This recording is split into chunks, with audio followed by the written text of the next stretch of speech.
Hey guys, subscribe for daily content, and if you're shopping for gear, make sure you check out the description for the newest items at some of the very best online retailers. There's also links for some of the items that I personally recommend. Thanks! What's going on YouTube? Metal Complex here, and today I have a super interesting knife unboxing video to share with you guys. So I am 99% sure I know exactly what this is. What they are attempting to do here is very interesting, and I'm not exactly sure whether people will be really excited about this or not. It's definitely not a combination that we typically see, and it falls into a price range that might be appealing for some people and might be a little confusing for other people. It's honestly going to be really interesting to see how people react to this. I think I know, and I'm going to give you guys my thoughts on both sides of the fence, because I can kind of see where some people would say, hey, cool, and other people might go, right? I'll give you guys my thoughts. This is not a review. We're just going to unbox it, take a look. I'll give you guys first impressions, things like that, but it is available. So I'll have it linked down in the description. You guys can check it out if you want. It helps my channel when you use those links, but that's entirely up to you. Thanks to Vanguard for sending these in. Thanks to my patrons for supporting me. Let's see which one's which here. Oh, okay, so I didn't, you sent me this. Okay, very interesting. Okay, let's do this one first. So I want you guys to know, because I don't have one here to show you. I wish that they had sent one of the other ones, but this is a Vanguard knife, and something that Vanguard does really well is they offer legitimate mirror polishes, both in satin and DLC. And their prices are pretty competitive. Certainly a lot more competitive than when we're comparing with high-end Chinese production companies, like Custom Knife Factory, right? Now, the mirror polishing on these variations is only like 20 bucks more than the standard variation. This, oh, it's a good-looking knife. Good looking. This is an integral. So this is a satin version of the Cheetah. Very nice, very clean, okay? Believe it or not, this knife runs $280. That's really cool. But how did they get it that low? The blade steel is VG10. I think that's what I read. Gosh, I hope I'm right. That's exactly how they're getting it lower. An integral is factually more expensive, even if we're talking about a Chinese production company, right? An integral is factually more expensive to create than a two-piece. So if this knife were two-piece and M390, well then it would be $280, a price reduction for the two-piece construction, a price increase for the blade steel.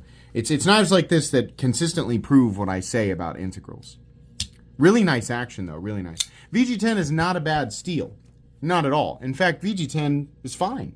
It performs very similarly to 154 CM and is still a steel that people, from companies like Spyderco, people really like VG10 when it's a part of a certain price range. Now, the reason it's much higher than what we typically see for VG10 is because of the integral frame. So the question is, how many people out there want a high-end titanium integral and will accept, like if they're looking at it and they're like, yeah, I don't want to pay $400 for it. Well, what if we, instead of M390 or S90V or Magna Cut, what if we use VG10 and we bring the price down to $280? How many people are okay with that combination? I think that's going to be a little bit of a tricky sell. A VG10 is typically a steel that people are a lot more accepting of when it's right around $100, but also on those $100 VG10 knives, we have to be fair. None of them are titanium. I mean, some of them might be titanium, might be a lot smaller, might thinner, right? But it might be closer to like 120 or so, but they're not integrals. Definitely not. So if you're going to say VG10 and titanium, no way. You're intentionally leaving out the integral part, which also, which absolutely 1000% explains why this is going to be higher than a, VG10 and G10 combination knife or VG10 and titanium combination knife, but the titanium is not an integral frame, it's a two-piece construction. So this is going to be a weird one. Let's open the other one, because the other one also looked interesting. At first I thought, there's no way, how would they ever do this? I really wish they had sent me the mirror polish, because the mirror polish version is probably what's going to sell some people. You can get a black DLC mirror polish version of the Cheetah for $20 more than this, making it a $300 integral black DLC mirror polish knife. I have a feeling that those actually will, because I mean, if you compare what that would normally be, like we put a M390 blade on that thing, $150 more probably. I mean, that's just what, it's not just for the blade steel, but it's for the polishing, which M390 at a high HRC is going to be harder to polish. This version, let's take a look here. Look at how they finish this. That's pretty nice. So this is a Damascus version. I did look very carefully over the listing at DLT because I was looking to see if they listed it as Damascus, but then you get in there and it says Damasteel. I don't think it says Damasteel. I think it says Damascus, meaning this is probably a 9CR, 10CR, or VG10 Damascus, right? Your 10CR Chinese equivalent that's VG10, 10CR, 18CL MOV, something like that. So it's two compositions here. I'd venture to guess that this will also perform similarly to VG10 because that's typically what we see in non-Damasteel Damascus. If they're trying to, get that Damascus look, still have reasonable performance, right? We're not talking about Amazon Damascus. There are multiple tiers of Damascus, just like, with knives. The lower the price, the junkier it is. But typically where the quality Damascus starts is with companies like Civivi using a 9CR, 10CR, or, Tenable, or whoever. Like, there's a bunch of Chinese companies using a 9CR, 10CR combination. And the reason is they can make it look nice. It performs reasonably well, right? But you can get it for a much lower cost. So with these companies that are, a lot more serious, they're known for making higher quality products than the crap you see on Amazon for like $30-$40. That's in Damascus. If $30-$40 and it's in Damascus and it's on Amazon and it's like a no-name brand, I would not buy that. Who knows what it is, right? But this does look pretty nice. It's not Damasteel. If it was Damasteel, you'd see at least, nowadays, 2026, it'd be a $180 upcharge. The funny thing is that Damasteel is a combination of RWL 34 and PMC 27, and RWL 34 is extremely similar to CPM 154, which isn't that much different than 154 CM, which performs very similarly to VG10. So why does it cost more? It's because those two compositions in Damasteel are powder formed. So more even particle distribution, and of course the process of combining two powder form steels and pattern welding them together. Yes, even though it's technically not original Woots, pushes glasses up on nose. Yeah, it's going to be substantially more expensive. Also going to perform better, right? Interesting what they're trying to do here. I really wish that I feel like the mirror polished, stuff would have pushed it.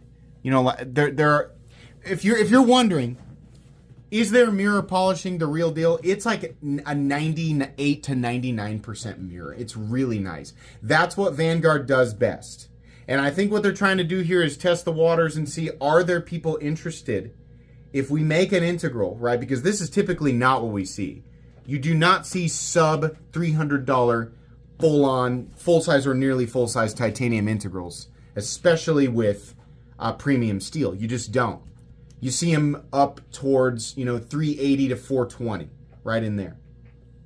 So will a sub $300, $280 VG10 titanium integral sell? I don't know. Here's one thing. It is a nice, here's something just as, here's my reviewer's perspective. Crown spine, steel lock bar insert. We got a nice milled clip, nice size, good action, good detent. Little sharp on that lock bar. Not anything too crazy, because they gave you enough of a cutout here that you can, come at it. Oh, it even says right there. Jeez, it says right on the thing. VG10. Oh, this one also says VG10. So this is a VG10 Damascus. Yeah. Nice knife. Good EDC profile. Not sure. I'll carry this one. Honestly, I'll probably end up, I'm not sure which one I'll end up keeping. I might give away the Damascus one and keep this one just to experience it as a user. But I kind of feel like I know what conclusion I'm going to come to, and I also feel like I know what conclusion you guys are going to come to. It is a nice knife. I mean, the biggest issue that people are going to have with this is that's a lot of money for VG10.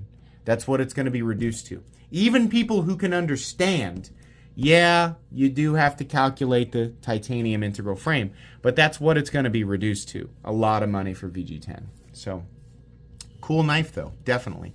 That's it for my first impressions today. Please make sure to follow me on Instagram at metal_complex. If you enjoyed this video, leave a like. If you'd like to check out my other content, I do of course have lots of videos of knives that are either expensive or inexpensive that I do or don't like, so check those out. And if you enjoy all my content, go ahead and click on that Metal Complex logo right there and subscribe because there's definitely more coming. Thanks again for watching, everybody, and have a great day.